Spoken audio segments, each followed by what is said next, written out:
এমন একদিন আসবে যেদিন আমরা আর এই পৃথিবীতে থাকব না। আমরা সবাই একদিন মৃত্যুবরণ করব।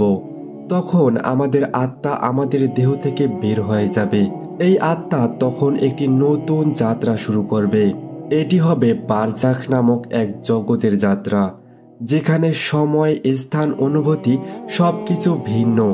আত্মা তখন কবরের দিকে নামতে থাকবে, যেখানে সে আবার তার দেহের সঙ্গে মিলিত হবে।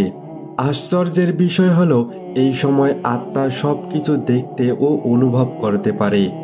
তুমি দেখবে তোমার জানাজা হচ্ছে, তুমি দেখবে কে কে অংশ নিচ্ছে, কে কাঁদছে, কে তোমার জন্য দোয়া করছে।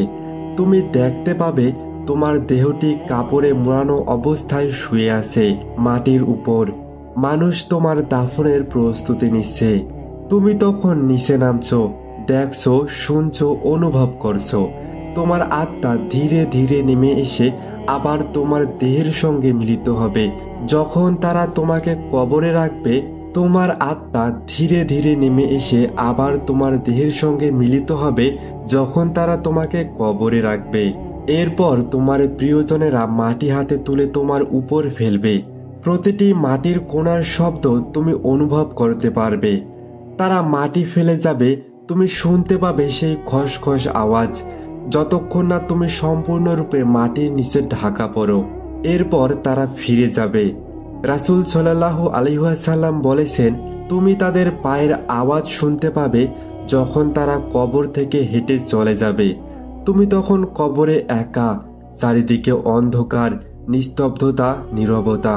কিন্তু কবরের এই নীরবতা যেন কিছু বলে। এটি তোমাকে মনে করিয়ে দেয় এখন শুরু হবে তোমার পরীক্ষার সময়। এবং তখন তোমার কাছে আসবে দুইজন ফেরেশতা, মুনকার ও নাকির। তারা তোমার সামনে বসবে এবং তিনটি প্রশ্ন করবে। তিনটি প্রশ্ন তোমার জীবনের সবচেয়ে গুরুত্বপূর্ণ প্রশ্ন।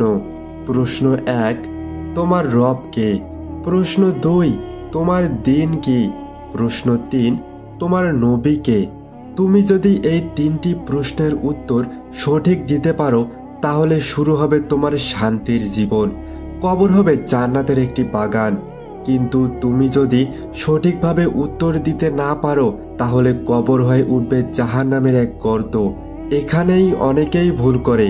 তারা ভাবে, আমি তো মুসলিম, আমি জানি উত্তর, আল্লাহ, ইসলাম ও মুহাম্মদ সাল্লাল্লাহু আলাইহি ওয়াসাল্লাম, আমি নিশ্চয়ই পারবো। কিন্তু আলেমগণ বলেছেন, এই উত্তর মুখ দিয়ে দিলে হবে না, এই উত্তর হৃদয় থেকে আসতে হবে। তুমি যদি দুনিয়াতে ইসলামী জীবন না যাপন করো, তোমার হৃদয়ে যদি ঈমান না থাকে, তবে মৃত্যুর পর সত্য উত্তর দিলেও তা গৃহীত হবে না। কারণ মৃত্যুর পর মুখ নয়, হৃদয় কথা বলে। হৃদয়ে যা থাকবে সেটাই বের হয়ে আসবে। তাই আমাদের চেষ্টা থাকতে হবে আমাদের জীবনকে ইসলাম অনুযায়ী গড়ে তোলার জন্য। পারফেক্ট হতে হবে না, তোমাকে আলেমও হতে হবে না, কিন্তু চেষ্টার অভাব থাকা যাবে না। যেন মৃত্যুর পর আমাদের হৃদয়ে নিজেই সঠিক উত্তর দিয়ে দেয়। তুমি যদি এই পরীক্ষায় উত্তীর্ণ হও, তাহলে আল্লাহ তোমাকে দিবেন 5টি মহান পুরস্কার। 1 নম্বর, কবর জান্নাতের বিছানায় পরিণত হবে। 2 নম্বর, তুমি জান্নাতের পোশাক পরিধান করবে। 3 নম্বর, জান্নাতের একটি দরজা তোমার জন্য খুলে যাবে এবং জান্নাতের হাওয়া ও সুবাস তোমার কাছে পৌঁছাবে। 4 নম্বর, আল্লাহ তোমার কবরকে প্রস্তুত করে দেবেন যতদূর চোখ যায়। 5 নম্বর, তুমি পাবে জান্নাত ও আল্লাহর সন্তুষ্টির সুসংবাদ।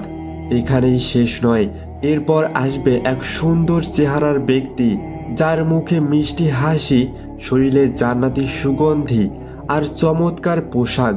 তুমি জিজ্ঞেস করবে, তুমি কে? তোমার মুখ এত সুন্দর, তোমার গন্ধ এত মিষ্টি, তুমি কে?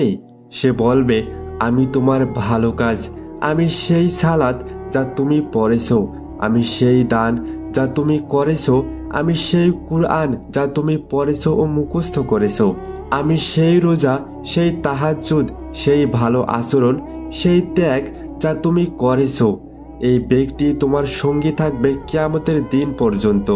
আল্লাহ তাআলা কুরআনে বলেন, আমি অবশ্যই তাদেরকে জিজ্ঞেস করব তারা কি করত তা নিয়ে।